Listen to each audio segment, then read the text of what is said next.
You're listening to a bonus episode of the Apparelist podcast, where we talk about high-level topics that are relevant to the decorated apparel community.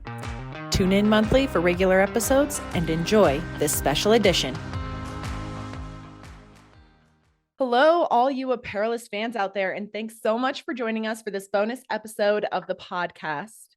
As most of you may recall, right before the holidays in 2023, we gathered this just really awesome group of industry peers. They dubbed themselves the OGs of DTG. We did a special holiday episode, and honestly, we all had so much fun, and the conversation was so good that we are launching a part 2. So in case y'all need a little reminder, here's who I have with me on today's episode. We have Deanna Aribe, the Marketing and Training Manager at DTG Connection. Hey, Cassie. We have Eric Deem, the Garment and Textile Print Sales Manager at Millcraft. Hey, everybody. Anthony Creek, President and Director of Creek Manufacturing, LLC. Howdy. We also have joining us Gerald Cantalupo Jr., Owner, Consultant of Breakthrough Clothing. Hello, hello. And finally, Dean Biskin, the Creative and Marketing Director at iGroup Technologies. Hey, you saved the best for last, huh?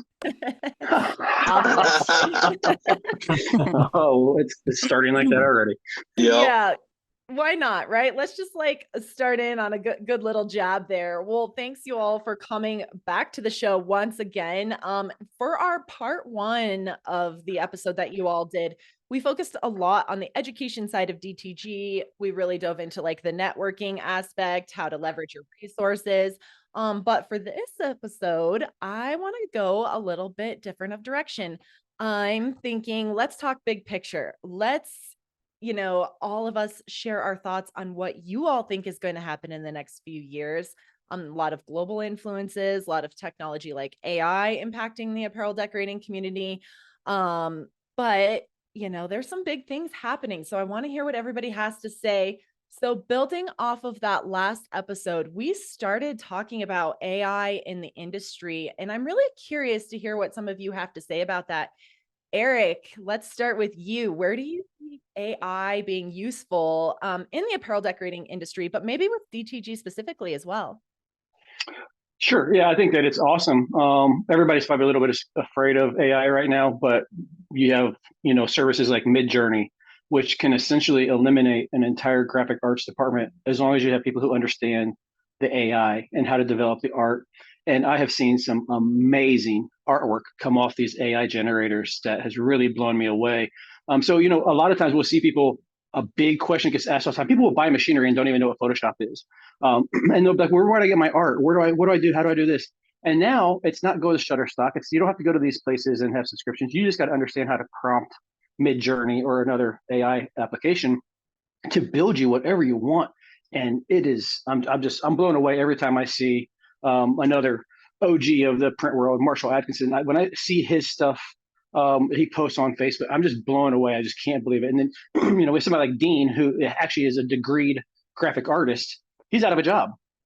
There's really not a whole lot of need for people of Dean's qualities and skill set. So Dean, you might as well just go ahead and quit now. But No, not gonna happen. No, I don't. Yeah, it's great. Well, I was just gonna say, to your point, Eric, yeah, it doesn't necessarily take me out of a job, but it definitely makes my job a whole heck of a lot easier. I can do a lot more, a lot quicker, and using less traditional means. But you still need to know how to manipulate AI to do exactly what you want to do, because there's a lot of crap that can come out of AI. But if you learn how to do the prompts and how to work the software, you can get pretty dang close to a final push. But again, AI is still not perfect. You still have, a lot of idiosyncrasies about it. So you're still going to need to know how to do the final touches and refreshments. Well, and to your point on that, Dean, I think that, and I'm sorry, I know, Deanna, you want to say something, but Dean, I think to your point on that is that we will probably see the graphic arts people pivot more away from a Wacom and more into knowing how to prepare and prep and cue the keywords and everything that's needed to develop the artwork that they are expecting to be able to create from it. Because that's a skill set in its own, just knowing what to tell AI, use filter number 25 at power number 3. Like, what the hell are you talking about? But if you have the vocabulary and know it, that's a skill on its own to be able to run that stuff. And I do see that kind of being where your skill set of understanding art, understanding color, understanding balance, knowing where things need to be, and then getting very in depth with the AI,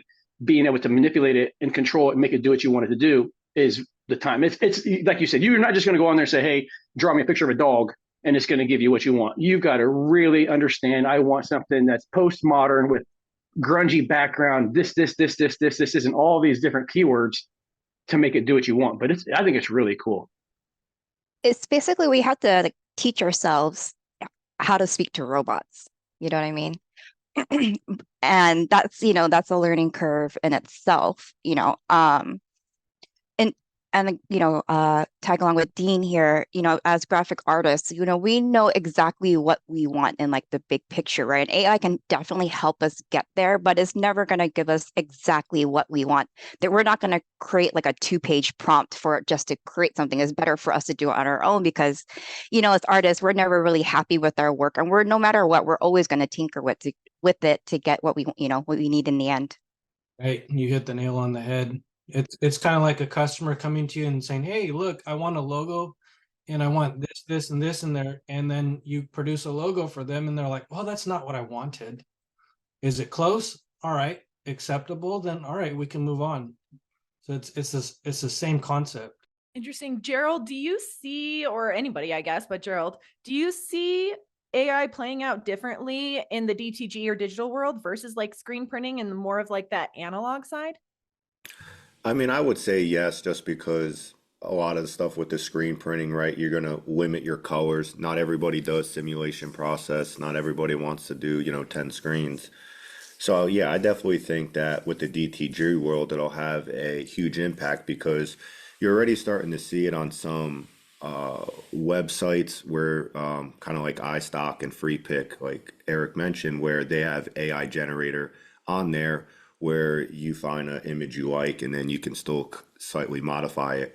So what's going to happen is people are going to have AI generators on their, for me, Breakthrough Custom Clothing's website, put an AI generator on there and let the people create the shirts. But instead of always having to choose from stock images that you supply, which there will be, tens of thousands on there already of mascots and baseball and cheerleading and whatever it is, but there'll be an AI generator now on these custom clothing websites, and people can use that to create their one-off shirts for the print-on-demand world. So I think it will have a bigger impact with the DTG because of the print-on-demand. People will still strictly use it for, screen printing. But kind of like what Dean said before too, like maybe I haven't figured out the prompts that great when I mess with the AI, but it gets me like 50% there. And then I'm always like tweaking it and putting in like custom typography and stuff like that. So AI, it's going to be a good impact. It's going to be beneficial, definitely for the, the DTG print on demand stuff moving forward. So I have a question for the group then. Like, how do you guys feel about how AI is going to affect the companies like Great Dane and some of the other art providers? Do you think that they're going to start losing share because it's no longer as necessary? It's already happened, man. Like, is it? Oh yeah. Like that's the one, I know you were taking a jab at kind of designers or graphic designers or whatever, but I feel bad for the traditional artists, like the actual illustrators who would, put 20, 30 hours into some sort of illustration where I can get almost the exact same thing out of a couple second prompt. They're the ones that almost got the immediate hit from AI, at least that I could see. I would agree with that for sure. I think you're going to see less of like templates. Like you'll still have the artists who create, cool mock-up templates where you change out a word like here and there. But as far as just like stock images and, hey, I need a picture of a tiger, shooting a basketball, for the high school basketball team. Like people are going to use the AI and prompt it. And what I've kind of learned in this industry with artwork, I have customers who know exactly what they want and they can give you exactly what they want and you create it. And then I have other people who don't know what they want and you create it. And then you have a 50-50 shot of them saying, wow, that's the most amazing thing I've ever seen, or this is terrible. So it's like you got people out there that like whatever the AI prompt makes, it'll be above and beyond what their expectations were. And they'll use it. But I'm curious. I had somebody who's very heavily invested in the AI side, and she's done a lot of work in it. She said she used AI to do a design for a customer, and the customer told her it looked over generated and too much on like I don't know, lack of a better way of saying it, too much on like that AI side, that robotic side. I'm curious, has anyone in the group had that experience or had any like heard that or had that happen? I haven't had that experience with DTG, but like say like, for like building a website, I needed some stock photography for like t-shirt shops, right? So like I'm traditional. I looked on Adobe Stock initially, and these people are still selling their AI generated t-shirt shops in Adobe Stock. Is interesting. So and you can definitely tell which ones have been AI generated just because they like to like say like there's like a shop wall, right? And most people are minimalists these days. They're like packed with like graphics all across the wall, like, and there's like no like empty space. Like you could definitely tell, and like even though it looks really realistic, you can just tell that a normal human being wouldn't create a setting like that. So like I mean, there are definite differences between the two. It, I mean, AI is still new. Like it's all digital based, and everything with digital technology travels pretty rapidly. But with AI, I mean, it's just evolving extremely rapidly, but it's still new and it's not perfect. Like for the longest time, AI could not do human hands. The fingers were always a dead giveaway that, hey, this is not real. But now it's looking a lot more like closer, and it's learning, it's teaching itself. I mean, it can be relatively scary, I guess, but I, me personally, I think it's cool and excited. I'm sure at some point in the future there will be um, scary moments of it, the whole deep fake side of things and et cetera, et cetera. But as far as a tool for decorated apparel and digital decorated apparel, I think it's been a long time coming, and it is absolutely perfect to pair up with somebody that's got a digital apparel printer and get them ahead of the curve. Anybody else having iRobot movie flashback scenes? oh yeah, oh yeah. I think we're more on the track of Wally is what I feel like we're more on. So I kind of see the weird side of it is like I think it's going to create a generation of skeptics. It's going to make people question what's real, what's fake, and just be like, is that AI? Is it real? Or you don't know what to believe, so you're going to be extremely skeptical of any information that's out That's true. I've already got robots hanging the shirts and pre-treating them right now as we speak. Did you build robots to fix those robots when they break down? I sure No, did.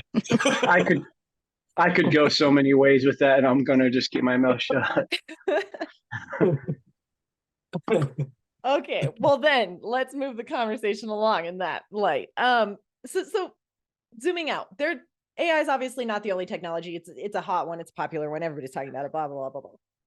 What about other technologies that maybe some decorators see as threatening, like direct to film? We started talking about that last time, or like like all of the things, right?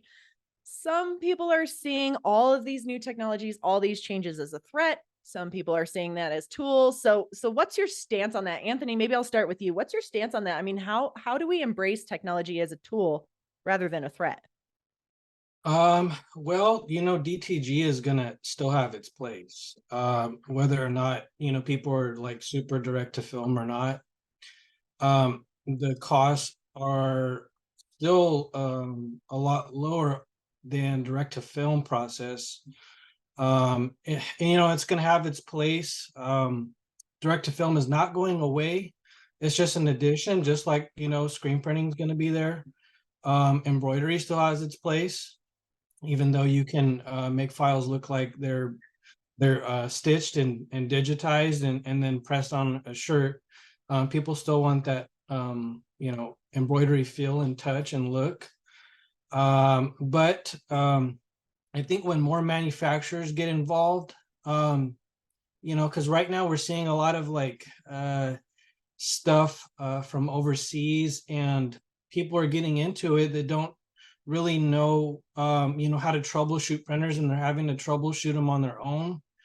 And they're having to become their own tech. And the people that are succeeding are the people that are smart and fix their printers and stuff, and the ones that know how to profile. If you get a direct to film machine and right out the gate you're printing, you're trying to print a bright pink or a green, when DTG can hit that, no problem, depending on your RIP software, they're going to get confused and like, why is this not printing? Why is my machine banding?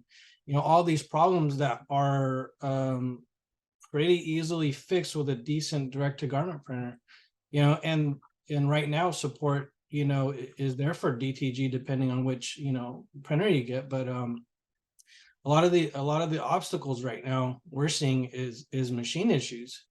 And a lot of people are just, either ditching the machine if they can't work on them. And so I don't know. I think right now, DTG still, is a good addition for your shop. But until more manufacturers get involved, maybe things will taper off. I don't know. And it just depends on, who has the money to get those machines, or can finance it. So yeah, I really don't see DTG going away anytime soon. But I do think DTF is a good addition. But it does come with some issues, as with anything. Have you guys noticed that there's actually starting to become customer kickback on DTF products? Mm-hmm. I have, yeah, a lot. Okay. Yeah, Yeah. inconsistencies of films and such.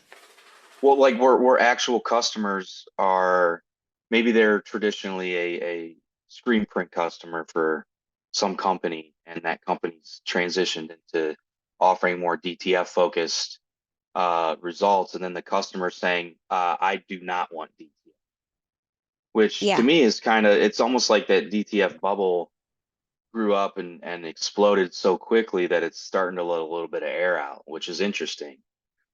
I mean, DTF definitely has a place. And for if you use it specifically to do um, niche niche production, it's perfect. I still think there's room in the field for all the decoration styles. It's just a lot of people wanted to go the DTF route because it's super affordable to get into. Um, the cost of doing business with it is really low. And it was like the hot button ticket, so everybody rushed to it. And then now it's starting to relatively quickly getting some kickback, which I find interesting. Yeah, Yeah. it's almost like the beginning of DTG. I mean, a lot of people started running to these machines, but at the very beginning, technology wasn't there, pre-treat wasn't there, ink quality wasn't there, and huge bubble, and then it, drops down, and the few of us, OGs as we are in this group, we were able to stick it through like the storm, and then, products kept getting better and better from the different companies to help it. And that's what I think we're seeing with the, DTF. It was, oh yeah, this is so easy. Just, you just print this out and you just press it, right? People aren't realizing like issues with like powder and, wearing mask as you have to like deal with it, and then film getting stuck, and then, bundling up and head strikes and such like that. But, Dean, you hit it, on the pot. It's got its niche. You need to do some vinyl jackets, a denim jacket, you want to do hats or these sleeves or neck labels. It's a perfect thing to do for it. But if that's your only thing you're going to do, you can't be a big production shop and 100% do DTF, because the hand feel of it, the weight of it, the non-breathability of it, it's just not a way to go for these retail brands and fashion brands. Like, they absolutely like hate it. And I've seen the kickback with customers who've reached out to me and specifically said, "Hey, do you do DTG and not DTF? Because my current supplier is only doing DTF now. And my customers don't like it." So, yeah. Yeah, I mean, we had just for example, we had an operation that was rather large, and was strictly all DTG for the longest time, several years. For whatever reason, they did, it all came down to numbers, but eventually they're like, we're going to switch everything over to DTF. They did, and then maybe a month or two after that, they had to bring some DTG back in because specific customers of theirs did not want the DTF. They wanted to have what they were having. They liked the DTG version, and etc. So even on that business, I mean, and they were doing extensive research on, hey, is this doable? Should we do it?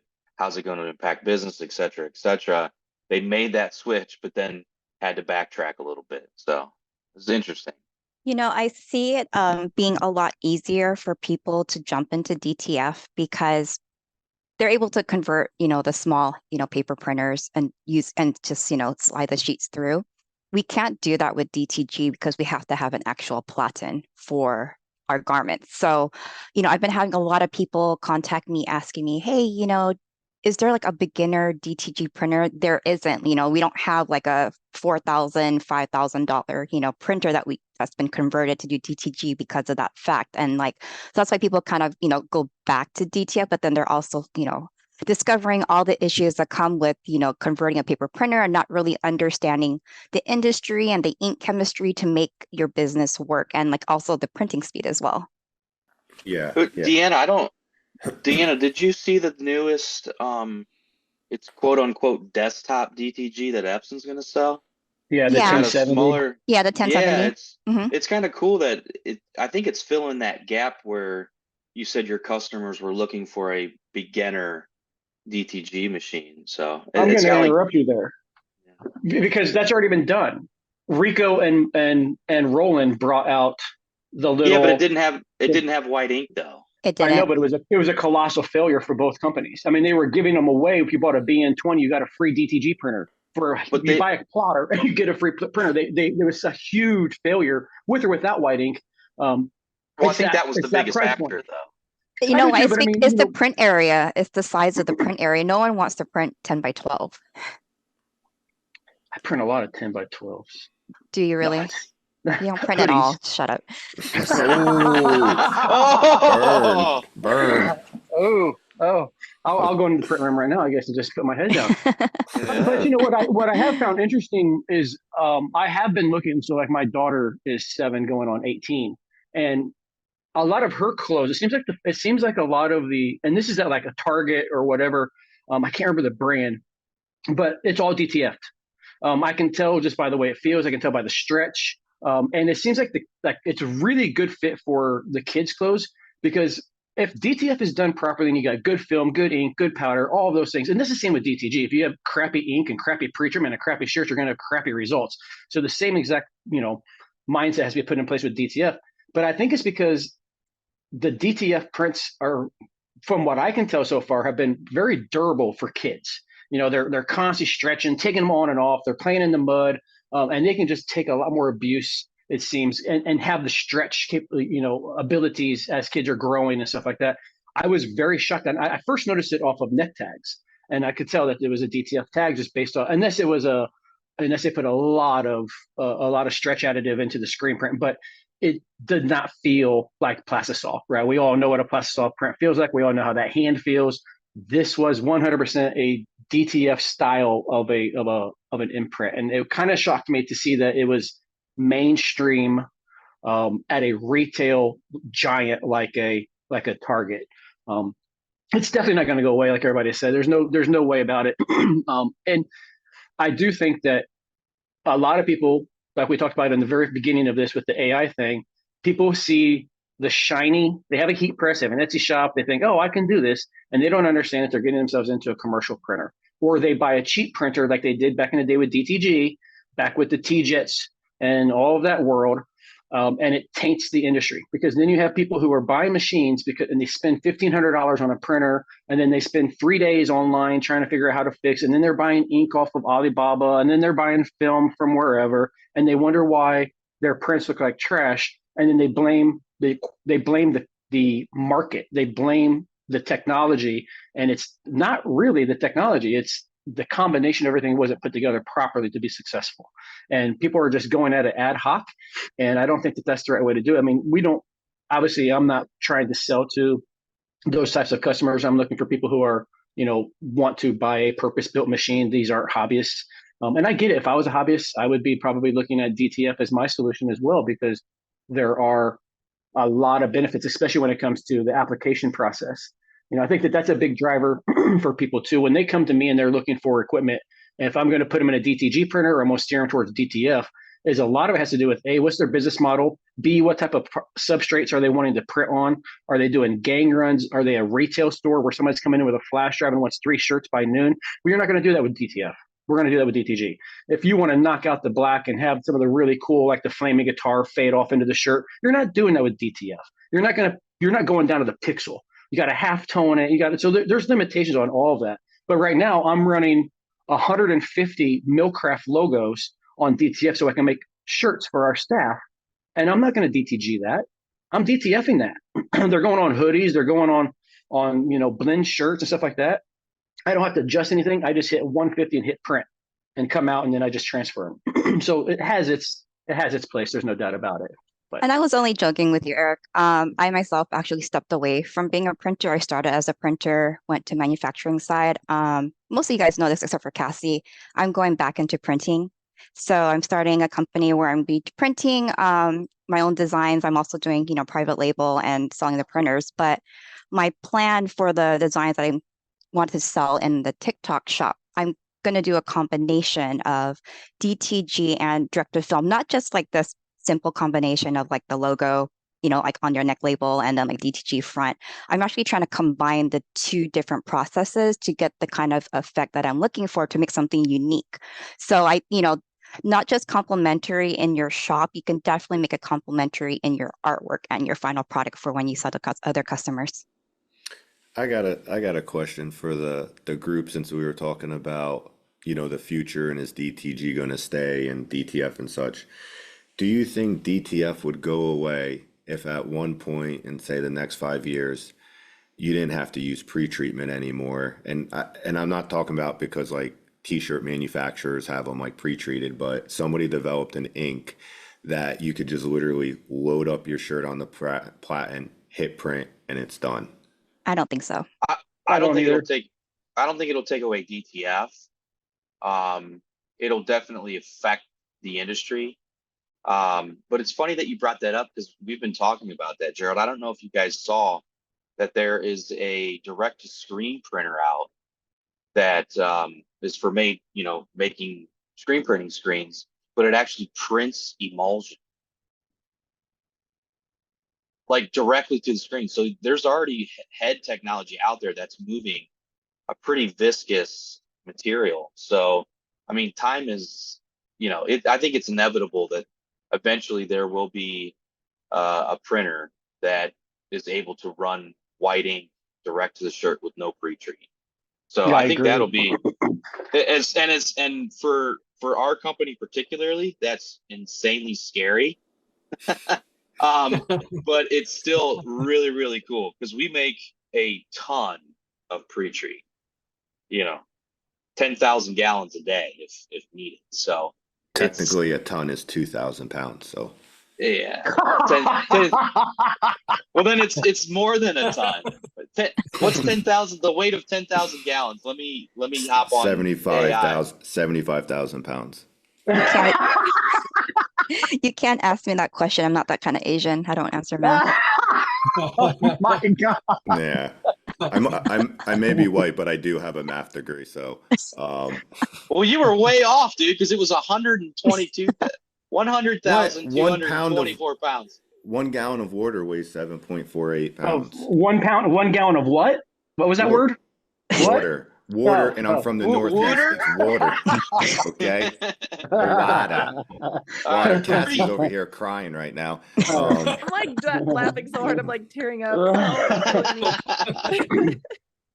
I think that you guys are right, though. I mean, like, we're gonna see DTG is going to have to make a change. Like the original question that was asked about, do I think that if we had, or I think it was you, Gerald, if we had a DTG printer or a solution that didn't require pre-treatment, would that take away market share from DTF?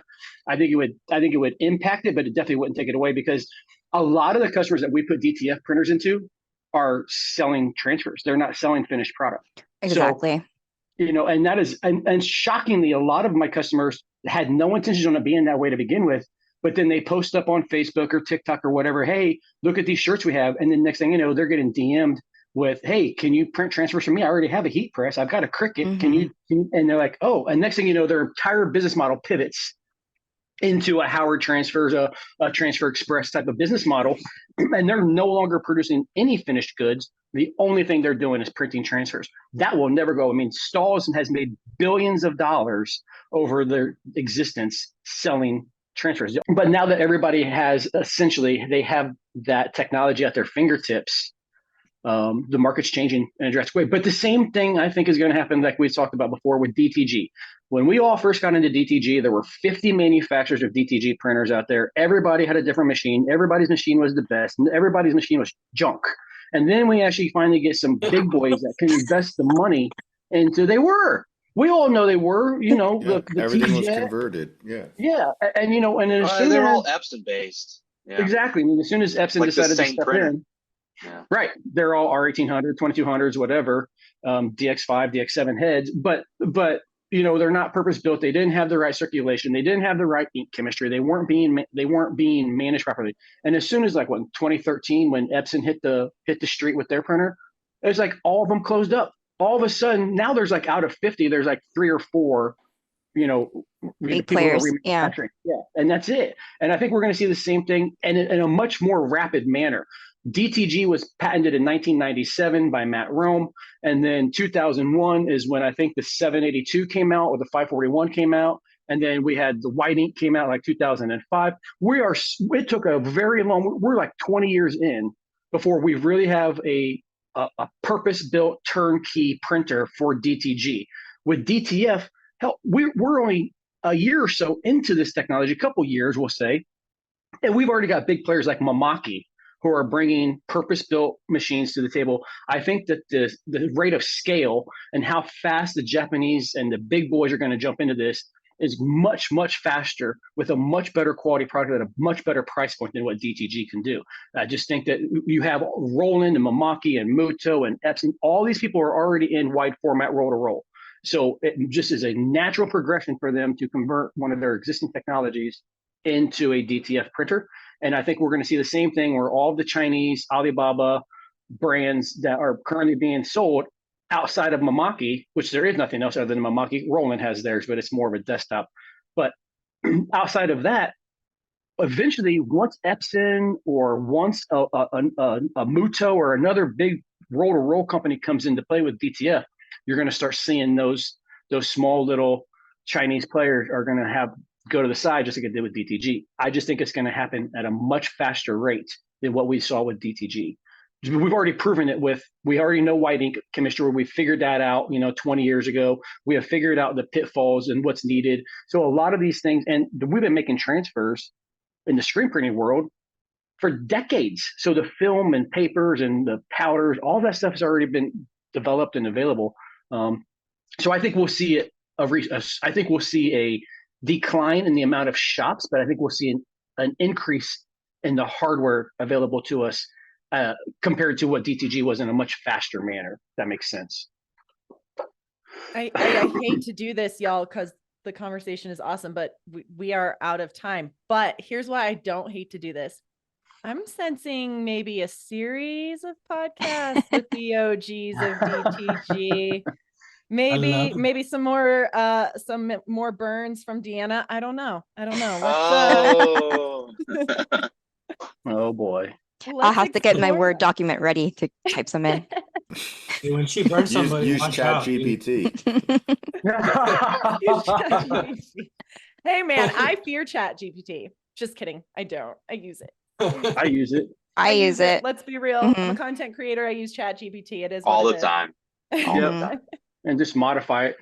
Yeah, exactly. So anyway, I digress. So guys, we are going to call it a day on this part 2 of our discussion with the OGs of DTG. Just want to thank all of you guys. For all of our listeners, we'll provide in the show notes some places where you can learn more about each of the OGs, learn some more about DTG, and get connected with everybody. In the meantime, thanks everybody for joining us. Thanks, Thank Cassie. you. It was awesome Thank as you. always. Thank you. Always fun. It's been a pleasure.